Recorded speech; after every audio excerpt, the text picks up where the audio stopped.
ನಾನೊಬ್ಬ ಡೈರೆಕ್ಷನ್ ಆಗಿ ಇನ್ನ ಮುಂದೆ ಬಂದಿದ್ದೀನೋ ಇಲ್ವೋ ನನಗೆ ಗೊತ್ತಿಲ್ಲ.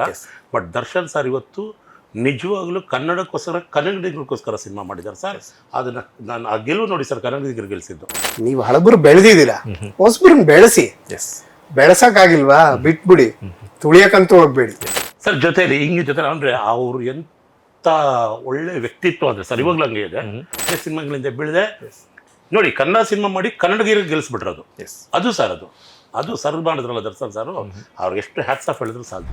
Fine sir. ಇನ್ನು ಕನ್ನಡ ಇಂಡಸ್ಟ್ರಿ ಹೋಗ್ತಾ ಇರೋ ದಿಕ್ಕು ನೋಡಿದಾಗ, ಯಾಕೆಂದರೆ ನೀವು ತುಂಬ ಎಕ್ಸ್ಪೀರಿಯನ್ಸ್ಡ್ ಪರ್ಸನ್, ತುಂಬ ವರ್ಷದಿಂದ ಇಂಡಸ್ಟ್ರಿ ಇರೋದ್ರಿಂದ ಕೇಳ್ತೇನೆ, ಕನ್ನಡ ಇಂಡಸ್ಟ್ರಿ ಹೋಗ್ತಾ ಇರೋ ದಿಕ್ಕು ನೋಡಿದ್ರೆ ನಿಮ್ಮ ಸಿನಿಮಾ ಕನ್ನಡ ಇಂಡಸ್ಟ್ರಿಗೆ ಒಂದು ಆ ಸ್ಟೆಪ್ಸ್ಗೆ ನಿಮ್ಮದು ಒಂದು ಸ್ಟೆಪ್ ಆಗುತ್ತೆ ಅಂತ ಅನ್ಕೋತೀರಾ? ಸರ್ ಖಂಡಿತ. ಪ್ರತಿಯೊಬ್ಬ ಡೈರೆಕ್ಟ್ರು ಕೂಡ ಅವ್ನ ಸಿನಿಮಾ ಗೆಲ್ಲಬೇಕು ಅಂತಲೇ ಮಾಡೋದು. ಯಾವ ಡೈರೆಕ್ಟ್ರು ಕೂಡ ನನ್ನ ಸಿನಿಮಾ ಸೋಲ್ಬೇಕು ಅಥವಾ ನನ್ನ ಸಿನಿಮಾ ಚೆನ್ನಾಗಿಲ್ಲ ಅಂತ ಮಾಡೋದು. ಅವನೊಂದೊಂದು ಸಿನಿಮಾ ಮಾಡೋದು ಕೂಡ ನಾನು ಗೆಲ್ಲೇಬೇಕು, ಈ ಇಂಡಸ್ಟ್ರಿಲಿ ಹೆಸರು ಮಾಡಬೇಕು, ನಾನೇನೋ ಒಂದು ಸಾಧನೆ ಮಾಡಬೇಕು ಅಂತಲೇ ಮಾಡೋದು. ಬಟ್ ನಿಮ್ಗೆ ಹೇಳೋದಲ್ಲ ಸರ್, ನನ್ನ ಇಂಡಸ್ಟ್ರಿಗಲ್ವಾ, ಬಟ್ ಡೈರೆಕ್ಷನ್ಗೋಸ್ಕರ ಕಲಿಯೋದು ತುಂಬ ಇದೆ.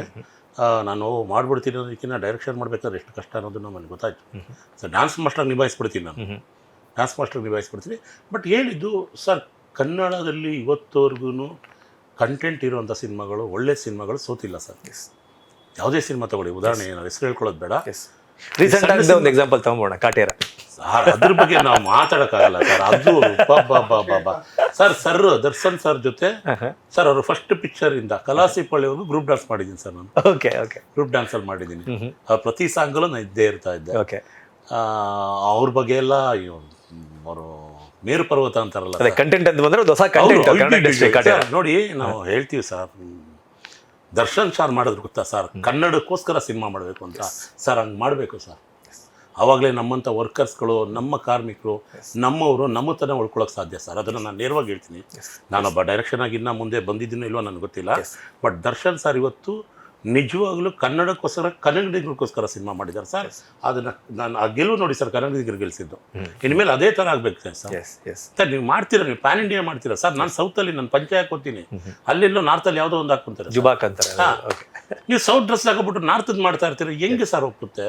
ನಮ್ಮನ್ನೆಲ್ಲ ನಮಗೆಲ್ಲ ನಮ್ಮ ಕಲ್ಚರು, ನಮ್ಮ ಕತೆ ಹೆಂಗಾಗಿದೆ ಸರ್? ಇವತ್ತು ಕಾಟೇರ ಗೆದ್ದಿರೋದು ಅದಕ್ಕೆ ಸರ್. ನಮ್ಮನ್ನೆಲ್ಲ ನಮಗೆಲ್ಲ ಮತ್ತೆ ನಮ್ಮ ಕಲ್ಚರ್ ಅದು. ಈ ದರ್ಶನ್ ಸರ್ ಸ್ಫೂರ್ತಿ ಸರ್. ನನಗೆ ಗೊತ್ತಿರೋ ಥರ ಇನ್ಮೇಲೆ ಕನ್ನಡ ಇಂಡಸ್ಟ್ರಿ ಕನ್ನಡಕ್ಕೋಸ್ಕರ ಸಿನಿಮಾ ಮಾಡುತ್ತೆ ಸರ್. ಮಾಡಬೇಕು ಸರ್. ಮಾಡಿದ್ರೆ ನಾವು ಕನ್ನಡ ಜನತೆ ಉಳ್ಕೋತೀವಿ, ಕನ್ನಡಿಗರು ಉಳ್ಕೋತೀವಿ, ಕನ್ನಡ ಸಿನಿಮಾ ಉಳ್ಕೊಳ್ಳುತ್ತೆ ಸರ್. ಅದನ್ನು ತೊಂದರೆ ಇಲ್ಲ. ನನ್ನ ಸಿನಿಮಾ ರಿಲೀಸ್ ಆಗುತ್ತೆ ಮುಂದಕ್ಕೆ, ನಾನೇನು ಅನ್ಕೊಂತೆ. ಬಟ್ ದರ್ಶನ್ ಸರ್ ಬದಲಾವಣೆ ತಂದ್ಬಿಟ್ರು ಅನ್ನೋದನ್ನು ಮಾತ್ರ ಹೆಮ್ಮೆಯಿಂದ ಹೇಳ್ಕೊತೀನಿ ಸರ್.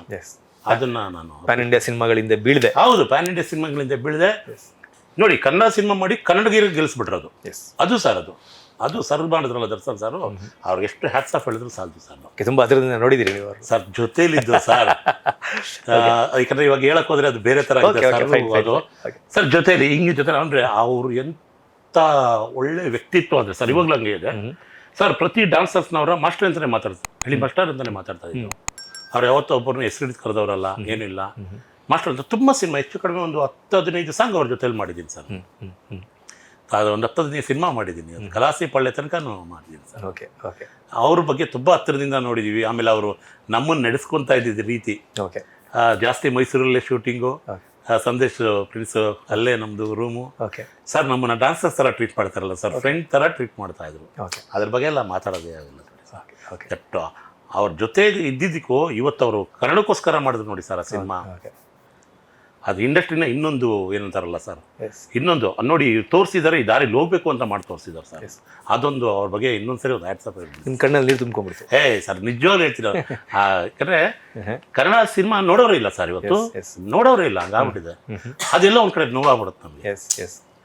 ಇವತ್ತು ಇನ್ನೊಂದಷ್ಟು ಪ್ಯಾನ್ ಇದೆ, ನಾವೆಲ್ಲ ಎಲ್ಲಿ ಹೋಗೋಣ? ಹೊಸಬ್ರು ಏನ್ ಮಾಡ್ಬೇಕು? ಇವತ್ತು ದರ್ಶನ್ ಸರ್ ಇಲ್ಲ, ಕನ್ನಡ ಮಾಡಿ ಕನ್ನಡಕ್ಕೋಸ್ಕರ ಮಾಡಿ ಕನ್ನಡಿಗರು ನೋಡ್ತಾರೆ ಅಂದಮೇಲೆ ನಮ್ಮಂಥವ್ರು ಇನ್ನೂ ಸ್ಫೂರ್ತಿ ಸರ್. ನಾವು ಆರಾಮಾಗಿ ಬರಕ್ಕೆ ರೆಡಿ ಆಗ್ತೀವಿ ಬಿಡಿ. ನಮಗೆ ಒಂದು ದೊಡ್ಡ ದಾರಿನೇ ಹಾಕಿದ್ದಾರೆ, ಹೈವೇ ಮಾಡಿಕೊಟ್ಟಿದ್ದಾರೆ ಸರ್, ಆರಾಮಾಗಿ ಹೋಗ್ಬೋದು ನಾವು ಅನ್ನೋದೊಂದು. ಅದೇ ನಾವು ಕೂಡ ಹೇಳ್ತಾ ಇರ್ತೀವಿ ಅವಾಗ. ಅಂದರೆ ಕನ್ನಡ ಇಂಡಸ್ಟ್ರಿ ಬರೀ ಸ್ಟಾರ್ಗಳಿಂದ ಉಳಿಯಲ್ಲ, ಬರೀ ಹೊಸಬ್ರಿಂದ ಉಳಿಯಲ್ಲ. ಹಳೆ ಬೇರು ಹೊಸ ಚಿಗುರು ಎರಡು ಇರಬೇಕು. ಸ್ಟಾರ್ಗಳ ಸಿನಿಮಾ ಅಂತ ಬಂದಾಗ ಒಂದು ವರ್ಷದಲ್ಲಿ ಒಂದು 3-4 ತಿಂಗಳು ಇರ್ಬೋದು, 5 ತಿಂಗಳು ಇರ್ಬೋದು, 6 ತಿಂಗಳು ಇರ್ಬೋದು. ಇನ್ನು 6 ತಿಂಗಳು ಏನು ಮಾಡಬೇಕು? ಹೊಸಬ್ರ ಸಿನಿಮಾಗಳನ್ನ ಬೆಳೆಸಬೇಕು ಅನ್ನೋ ಮಾತಿದೆ. ಇದಕ್ಕೆ ನೀವೇನು ಹೇಳಕ್ಕೆ ಇಷ್ಟಪಡ್ತೀರಿ ಸರ್? ಖಂಡಿತವಾಗ್ಲು ಸರ್. ಈಗ ಇಲ್ಲಿ ನಮ್ಮ ಕನ್ನಡ ಇಂಡಸ್ಟ್ರಿ ಸ್ಟಾರ್ ನಟರು ಬಿಡಿ ಸರ್, ಅದು ಹೋಗ್ತಾ ಇರುತ್ತೆ, ಮಾಡ್ತಾ ಇರುತ್ತೆ, ಇದೆಲ್ಲ ಹೋಗ್ತಾ ಇರುತ್ತೆ ಸರ್. ಇಲ್ಲಿ ಕನ್ನಡ ಇಂಡಸ್ಟ್ರಿ ಉಳ್ಕೊಂಡಿದೆ ಅಂದರೆ ಇನ್ನೂ ಇವತ್ತು ಕೆಲಸಗಾರರು ಕೆಲಸ ಮಾಡ್ತಾಯಿದ್ದಾರೆ. ಕನ್ನಡ ಸಿನಿಮಾಗಳಿಗೆ ಇನ್ನೂ ಥಿಯೇಟ್ರ್ಗಳಿಗೆ ವಾರಕ್ಕೆ 6-7 ಸಿನಿಮಾ ರಿಲೀಸ್ ಆಗ್ತಾ ಇದೆ ಅಂದರೆ ಅದು ಹೊಸಬ್ರಿಂದನೇ ಸರ್ ಉಳ್ಕೊಂಡಿರೋ ಸಾಧ್ಯ. ನಿಮಗೆ ಒಂದು ಪ್ರಾಡಕ್ಟ್ ಇದ್ರೆ ಅಲ್ವಾ ಸರ್ ಒಂದು ಫ್ಯಾಕ್ಟ್ರಿ ಉಳ್ಕೊಳ್ಳೋ ಸಾಧ್ಯ. ಈಗ ಬರೀ ಥಿಯೇಟ್ರ್ ಆಗ್ಬಿಟ್ಟು ನಿಮ್ಗೆ ಸಿನಿಮಾಗಳು ಇಲ್ಲಾಂದ್ರೆ ಏನು ಮಾಡ್ತೀರಾ? ಇವತ್ತು ಹೊಸಬ್ರು ಮಾಡ್ತಾ ಇರೋ ಸಿನಿಮಾಗಳನ್ನೇ ಪ್ರತಿ ಥಿಯೇಟ್ರ್ ತುಂಬ್ತಾ ಇದೆ ಸರ್. ಆದ್ರಿಂದ ಅದನ್ನ ಏನು ಮಾಡ್ತೀವಿ? ಇವತ್ತು ಕನ್ನಡ ಇಂಡಸ್ಟ್ರಿ ಉಳ್ಕೊಂಡಿದೆ ಅಂದ್ರೆ ಹೊಸಬ್ರು ಮಾಡ್ತಾ ಇದ್ದಾರೆ, ಪ್ರಯೋಗ ಮಾಡ್ತಾ ಇದ್ದಾರೆ. ಅದರಿಂದ ಇವತ್ತು ಕನ್ನಡ ಇಂಡಸ್ಟ್ರಿ ಉಳ್ಕೊಂಡು ಹೋಗ್ತಾ ಇದೆ. Okay okay. ಇನ್ನು ಇಂಡಸ್ಟ್ರಿ ಬೆಂಬಲ ಹೆಂಗಿದೆ? ಯಾರಿಗಾರು ತೋರಿಸಿದಿರಾ? ಟೀಸರ್, ಟ್ರೇಲರ್, ಸಾಂಗ್ಸ್ ಯಾರಿಗಾರು ತೋರಿಸಿದಿರಾ? ಇಲ್ಲ ಸರ್. ಓಕೆ ಸರ್, ಒಂದು ನಾವು ಪ್ರತಿ ಹೀರೋ ಹತ್ರನೂ ಕೆಲಸ ಮಾಡಿದೀವಿ ಸರ್. ಪ್ರತಿ ಹೀರೋ ಹತ್ರನೂ ಕೆಲಸ ಮಾಡಿದ್ವಿ. ನಾನು ಕೊರಿಯೋಗ್ರಫಿ ಮಾಡಿದ್ದೀನಿ, ಸರಣ್ ಸರ್ ಮಾಡಿದ್ದೀನಿ, ಗಣೇಶ್ ಸರ್ ಮಾಡಿದ್ದೀನಿ ಕೊರಿಯೋಗ್ರಫಿಯಲ್ಲಿ. ತುಂಬಾ ಹೀರೋಗಳ ಜೊತೆ ಅಸಿಸ್ಟೆಂಟ್ ಕೊರಿಯೋಗ್ರಾಫರ್ ಮಾಡಿದ್ದೀನಿ ಸರ್. ಯಾಕೆ ನಾನು ತೋರ್ಸಕ್ ಆಗ್ತಾ ಇಲ್ಲ ಅವ್ರಿಗೆ ಅಂದ್ರೆ ಎಲ್ಲಿ ಏನೇ ಹೇಳ್ಬಿಡ್ತಾರೋ, ಚೆನ್ನಾಗಿ ಮಾಡಿದ್ದೀರೋ ಚೆನ್ನಾಗಿ ಮಾಡಿಲ್ವೋ, ಬೇಡ ಪಟ್ಟೆ ಥಿಯೇಟ್ರಿಗೆ ಹೋಗೋಣ. ಓಕೆ ಓಕೆ, ಜನ ಡಿಸೈಡ್ ಮಾಡಿದ್ದೀನಿ. ಇನ್ನೊಂದು ಏನಂದ್ರೆ ನಮ್ಮ ಈ ಇದರಲ್ಲಿ ಸಪೋರ್ಟಿಂಗ್ ಕಮ್ಮಿ ಸರ್. ಓಕೆ, ಯಾರನ್ನೇ ತಗೊಳ್ಳಿ, ಸಪೋರ್ಟಿಂಗ್ ಗೊತ್ತಿದ್ರೆ ಸಪೋರ್ಟ್ ಮಾಡ್ತಾರೆ, ಗೊತ್ತಿಲ್ಲ ಅಂದ್ರೆ ಹೊಸಬ್ರು ಒಂದ್ ಸಿನಿಮಾ ಮಾಡ್ತಿದಾರೆ, ಇಲ್ಲ ಬೆನ್ ತಟ್ಟಕ್ ಬರಲ್ಲ. ಒಂದು ಅನುಮಾನ ದೃಷ್ಟಿಯಲ್ಲಿ ನೋಡ್ತಾರೆ. ಅನುಮಾನ ಅನ್ನೋದಕ್ಕೆ ಏನ್ ಸರ್, ಅನುಮಾನ ಪಟ್ಟು ಏನ್ ಮಾಡ್ತಾರೆ? ನಾಳೆ ಇವರೇ ಒಂದು ದೊಡ್ಡ ಸ್ಟಾರ್ ಆಗ್ಬೋದಲ್ವಾ? ಹೊಸಬ್ರು ಅವಕಾಶ ಕೊಟ್ರೇನೆ ಅವರು ಸ್ಟಾರ್ ಆಗೋದು. ನಾಳೆ ನೀವು ಹಳಬ್ರು ಬೆಳೆದಿದ್ದೀರಾ, ಹೊಸಬ್ರನ್ನ ಬೆಳೆಸಿ. ಬೆಳೆಸಕ್ಕಾಗಿಲ್ವಾ ಬಿಟ್ಬಿಡಿ, ತುಳಿಯಕ್ಕಂತೂ ಹೋಗ್ಬೇಡಿ. ಯಾಕಂದ್ರೆ ಅವ್ರು ಹಿಂಗ್ ಅನ್ಕೊಂಡ್ರೆ ನಮ್ ಸಿನಿಮಾ ಸೈಡ್ ಹೊಟ್ಟೋಗುತ್ತೆ. ದೊಡ್ಡವರು, ದುಡ್ಡಿರೋರು. ಅದಕ್ಕೆ ಏನಂದ್ರೆ ಕಲೆಗೊಂದು ಪವರ್ ಇದೆ ಸರ್.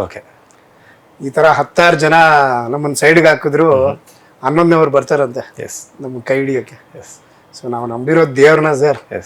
ಯಾರು ನಮಗ್ ಸಪೋರ್ಟ್ ಮಾಡ್ತಾರೋ ಬಿಡ್ತಾರ, ಕಲಾ ಸೇವೆ ಮಾಡೋದು ನಿಜವಾಗ್ಲೂ ಅದು ಎಲ್ರಿಗೂ ಸಿಗಲ್ಲ. ಹಣೆಯಲ್ಲಿ ಬರ್ದಿರ್ಬೇಕು, ಬರ್ದಿದೆ, ದೇವ್ರು ಬರ್ದಿದಾರೆ ಅಂದ್ರೆ ಇನ್ನು ಸಕ್ಸಸ್ ಕೊಟ್ಟೆ ಕೊಡ್ತಾರೆ. ಬೇರೆಯವ್ರ ಸಪೋರ್ಟ್ ಬೇಡ ಸರ್. ನಾವು ಚೆನ್ನಾಗಿ ಮಾಡಿದೀವಿ, ಕಂಟೆಂಟ್ ಚೆನ್ನಾಗಿದೆ, ಕತೆನೇ ಫಸ್ಟ್ ಹೀರೋ ಮುಖ ನೋಡ್ಬೇಡಿ, ಹೀರೋ ಹಂಗೆ ಹಿಂಗೆ ಅದೆಲ್ಲ ಬಿಟ್ಬಿಡಿ. ಬನ್ನಿ ಸಿನಿಮಾ ನೋಡಿ ಅಷ್ಟೇ ನಾವು ಕೇಳೋದು, ಅದರಲ್ಲೂ ಕನ್ನಡ ಸಿನಿಮಾ. ಹಾಗಾಗಿ ನೀವು ಬರ್ಬೇಕು ಅಂತ ಹೇಳ್ತೀವಿ. ಶ್ರದ್ಧೆಯಿಂದ ಮಾಡಿದ ಯಾವ ಕೆಲಸ ಕೂಡ ಕೈ ಹಿಡಿಯುತ್ತೆ ಅಂತ. ಖಂಡಿತ ಸರ್. ಓಕೆ, ಕೆಲಸನ ನಾವು ಪ್ರೀತಿಸಬೇಕಂತೆ ಸರ್. ಅದು ನಮ್ಮನ್ನ ಅವನು ಪ್ರೀತಿಸ್ತಂತೆ. ನಾವು ಎಷ್ಟು ಇಷ್ಟಪಟ್ಟು ಮಾಡ್ತೀವೋ ಅದು ನಮ್ಗೆ ಅದು ಸಕ್ಸಸ್ ತಂದು ಕೊಡುತ್ತೆ ಸರ್. 100%. ಓಕೆ ಓಕೆ, ತುಂಬ ವಿಚಾರಗಳನ್ನ ಹಂಚ್ಕೊಂಡ್ರಿ. ಕೊನೆಯದಾಗಿ ಸಿನಿಮಾ ರಿಲೀಸ್ ಆಗ್ತಾ ಇದೆ, ಯಾವಾಗ ರಿಲೀಸ್ ಆಗ್ತಾ ಇದೆ? ನಿಮ್ಮ ಸಿನಿಮಾಗೆ ಕರ್ನಾಟಕದ ಜನತೆ ಯಾಕೆ ಥಿಯೇಟ್ರಿಗೆ ಬಂದು ನಿಮ್ಮ ಸಿನಿಮಾ ನೋಡಬೇಕು ಅಂತ ಹೇಳ್ಬಿಡಿ ಸರ್. ಸಿನಿಮಾ ಅಫ್ಕೋರ್ಸ್ 26ನೇ ತಾರೀಕು 2 ಡೇಟ್ಸ್ ಇದೆ. ಸೊ ಅದು ಇನ್ನೂ ಫೈನಲೈಸ್ ಆಗಿಲ್ಲ. ಸೊ ನಮ್ಮ ಡೈರೆಕ್ಟರ್ ಸರ್ ಜಗ್ಗು ಮಾಸ್ಟರ್ ಹೇಳ್ತಾರೆ, ಸದ್ಯದಲ್ಲೇ ತಿಳಿಸ್ತೀರಿ. ಖಂಡಿತ. ಸಿನಿಮಾ ಯಾಕೆ ನೋಡಬೇಕು ಅಂತಂದ್ರೆ ಆಗ್ಲಿಂದ ಹೇಳಿದ್ದೀನಿ, ವಿಜುವಲ್ಸ್ ಆಗಿರ್ಬೋದು, ಐ ಮೀನ್ ಆಡಿಯೋ ಸಾಂಗ್ಸ್ ಆಗಿರ್ಬೋದು, ಆಮೇಲೆ ಕಂಟೆಂಟ್ ಆಗಿರ್ಬೋದು. ಬೇರೆ ಸಿನಿಮಾದಲ್ಲಿ ಒಂದು ಸಿನಿಮಾ ನೋಡಿದ್ರೆ ಒಂದು ಕಂಟೆಂಟ್ ಇರುತ್ತೆ, ಇನ್ನೊಂದು ಸಿನಿಮಾ ಇನ್ನೊಂದು ಕಂಟೆಂಟ್ ಇರುತ್ತೆ, ಅಥವಾ ಇನ್ನೊಂದು ಬೇರೆ ಬೇರೆ ಥರ. ಬಟ್ ಮಿಕ್ಸ್ಚರ್ ಆಫ್ ಎಲ್ಲ, ಫ್ರೆಂಡ್ಶಿಪ್ ಆಗಿರ್ಬೋದು, ಫ್ಯಾಮಿಲಿ ಸೆಂಟಿಮೆಂಟ್ಸ್ ಆಗಿರ್ಬೋದು, ಲವ್ ಸ್ಟೋರಿ ಆಗಿರ್ಬೋದು, ಹಾರರ್ ಬೇಸ್ಡ್ ಆಗಿರ್ಬೋದು. ಸೊ ಇದೆಲ್ಲ ಛಾಯಾದಲ್ಲಿದೆ. ಸೊ ಹಾಗಾಗಿ ಬಂದು ಛಾಯಾ ಸಿನಿಮಾ ನೋಡಿ ಅಂತ ಕೇಳ್ಕೊತೀವಿ. ಸೇಮ್ ಕ್ವಶನ್ ನಿಮಗೆ ಸರ್. ಸಿನಿಮಾ ನೋಡಿ ಅಂತ ನಾವು ಜನಕ್ಕೆ ಹೇಳಕ್ಕಾಗಲ್ಲ ಸರ್. ಅವರವರ ನಾವೊಂದು ಮಾಡಿದ್ವಿ. ನಾನು ಲಾಸ್ಟ್ ಟೈಮ್ ಹೇಳಿದೆ, ನಾನೊಂದು ಎಕ್ಸಾಂಪಲ್ ಹೇಳ್ಕೊಡಿ ಸರ್. ನಾನೊಂದು ಹೋಟ್ಲು ಮಾಡಿದ್ದೀನಿ, ನಾನು ಒಂದು ಒಳ್ಳೆ ತಿಂಡಿ ಮಾಡಿದ್ದೀನಿ, ಒಂದು ಒಳ್ಳೆ ತಿಂಡಿ ಅಥವಾ ಊಟ ಏನೋ ಮಾಡಿದ್ದೀನಿ. ನೀವು ಬನ್ನಿ, ಅದನ್ನ ಟೇಸ್ಟ್ ಮಾಡಿ, ಚೆನ್ನಾಗಿದೆ ಅಪ್ರಿಷಿಯೇಟ್ ಮಾಡಿ, ಇನ್ನೊಂದು 4 ಜನ ಕೇಳಿ, ಚೆನ್ನಾಗಿಲ್ಲ ಬೈದ್ಬಿಟ್ಟು ಹೋಗಿದ್ದೀವಿ. ಬಟ್ ಹೋಟ್ಲಿಗೆ ಬನ್ನಿ, ಹೋಟ್ಲಿಂದ ಈಚೆ ಕಡೆ ನಿಂತ್ಕೊಂಡು ನೀವು ಅದು ಚೆನ್ನಾಗಿಲ್ಲ ಅಂತಂದ್ರೆ ನಾನು ಮಾಡಿ ತಿಂಡಿ ಏನ್ ಪ್ರಯೋಜನ ಅಲ್ಲ ಸರ್. ನಾನು ಥಿಯೇಟ್ರಿಗೆ ಹಾಕ್ತೀನಿ, ನೀವು ಥಿಯೇಟರ್ ಒಳಗೆ ಬಂದ್ರೆ ತಾನೆ ಸರ್ ಚೆನ್ನಾಗಿದೆ ಅಂತ ಹೇಳಿ.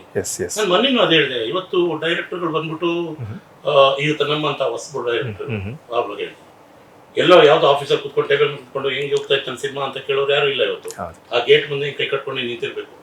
ಎಷ್ಟು ಜನ ಹೋಗ್ತಾರೆ, ಎಷ್ಟು ಜನ ಹೋಗಲ್ಲ, ಸಿನಿಮಾ ಏನಾಗುತ್ತೆ, ಬಂದು ಬೈತಾರ ಹೊಗಳ್ತಾರ, ನಾವು ಗೇಟ್ ಹತ್ರನೇ ಕೈ ಕಟ್ಕೊಂಡು ನಿಂತಿರ್ಬೇಕು. ನಾವು ಅಲ್ಲೇ ಸಿಗ್ತೀವಿ. ನೀವು ಚೆನ್ನಾಗಿದ್ರೆ ಇನ್ನೊಂದು 4 ಜನ ಕೇಳಿ, ಸಿನಿಮಾ ನೋಡಿ. ಚೆನ್ನಾಗಿಲ್ಲ ಅಂದ್ರೆ ನೇರವಾಗಿ ಹೇಳಿ, ನಿಮ್ಗೆ ಯೋಗ್ಯತೆ ಇಲ್ಲ ಮತ್ತೆ ಮಾಡ್ಬೇಡ ನೀನು ಸಿನಿಮಾ, ಈ ತರ ಸರ್ ಕೇಳೋದು. ಬಟ್ ಬನ್ನಿ, ಬಂದು ಫಸ್ಟ್ ಕನ್ನಡ ಸಿನಿಮಾ ನೋಡಿ, ಒಳಗಡೆ ಬನ್ನಿ, ಒಳಗಡೆ ಬಂದಾದ್ಮೇಲೆ ಗೊತ್ತಾಗುತ್ತೆ. ಇನ್ನು ಮತ್ತೊಂದು 4 ಜನ ಬಂದ್ರೆ ಕನ್ನಡ ಸಿನಿಮಾ ಉಳ್ಕೊಂತ ಹೋಗುತ್ತೆ. ನಮ್ಮಂತ ಹೊಸಬ್ರು ಕೂಡ ನೆಕ್ಸ್ಟ್ ಇನ್ನೊಂದೇನೋ ಪ್ರಯೋಗ ಮಾಡಬಹುದು, ಇನ್ನೊಂದೇನೋ ಸಿನಿಮಾ ಮಾಡಬಹುದು. ಇದೇ ಜೀವನ ಇದರಲ್ಲೇ ಕಳೆದ್ಬಿಟ್ಟಿದೀವಿ sir. Yes yes yes yes yes thank you sir, ತುಂಬ ವಿಚಾರಗಳನ್ನ ಹಂಚ್ಕೊಂಡ್ರಿ ಛಾಯಾಚಿತ್ರದ ಬಗ್ಗೆ. ಒಳ್ಳೇದಾಗ್ಲಿ. ನಾನು ಆಗ್ಲೇ ಸರ್ ಲಾಸ್ಟ್ ನಮ್ಮ ಸಿನಿಮಾ ಜನವರಿ 26 ಅಥವಾ ಫೆಬ್ರವರಿ 2 ಓಕೆ ಇಷ್ಟೊಳಗೆ ರಿಲೀಸ್ ಆಗುತ್ತೆ ಸರ್. 26 ಆಗ್ಬೋದು, ಸ್ವಲ್ಪ ಕಾರಣಾಂತರದಿಂದ ಓಕೆ ಲೇಟ್ ಆದ್ರೆ 1 ವೀಕ್ ಮುಂದೆ ಹೋಗುತ್ತೆ. ಓಕೆ, ಆ ಅಪ್ಡೇಟ್ ನಾವು ನಮ್ಮ ಚಾನಲ್ ಅಲ್ಲಿ ಕೊಡ್ತೀವಿ. ಫೆಬ್ರವರಿ 2 ಔಟ್ ಫೆಬ್ರವರಿ ನಿಮ್ಗೆ ಅದು okay okay okay sir, all the best. ಒಳ್ಳೇದಾಗ್ಲಿ, ಇಬ್ರಿಗೂ ಒಳ್ಳೇದಾಗ್ಲಿ, ಸಿನಿಮಾ ಚೆನ್ನಾಗಿ ಹೋಗ್ಲಿ, ಕನ್ನಡಿಗರ ಮನಸ್ಸನ್ನ ಗೆಲ್ಲಿ, ನಿಮ್ಮ ಸಿನಿಮಾ ಕೂಡ ಒಂದು ಮೈಲಿಗಲಾಗಲಿ ಅಂತ ಕೇಳ್ಕೊತಾ ಇಂಟರ್ವ್ಯೂನ ಮುಗಿಸ್ತಾ ಇದ್ದೀನಿ. ಥ್ಯಾಂಕ್ ಯು ಈ ಇಂಟರ್ವ್ಯೂನಲ್ಲಿ ಭಾಗವಹಿಸಿದ್ದಕ್ಕೆ. ಎಸ್, ಇದಿಷ್ಟು ಛಾಯಾಚಿತ್ರದ ಸಂದರ್ಶನ ಆಗಿತ್ತು. ನಾನು ನಿಮ್ಮ ಮಂಜುಗೌಡ. ಹೆಚ್ಚಿನ ವಿಡಿಯೋಗಳಿಗಾಗಿ, ಹೆಚ್ಚಿನ ಇಂಟರ್ವ್ಯೂಗಳಿಗಾಗಿ, ಹೆಚ್ಚಿನ ಮಾಹಿತಿಗಾಗಿ ಸ್ಪೀಡ್ ಪ್ಲಸ್ ಕರ್ನಾಟಕವನ್ನು ಸಬ್ಸ್ಕ್ರೈಬ್ ಮಾಡಿ. ನಮಸ್ಕಾರ. Speed plus Karnataka.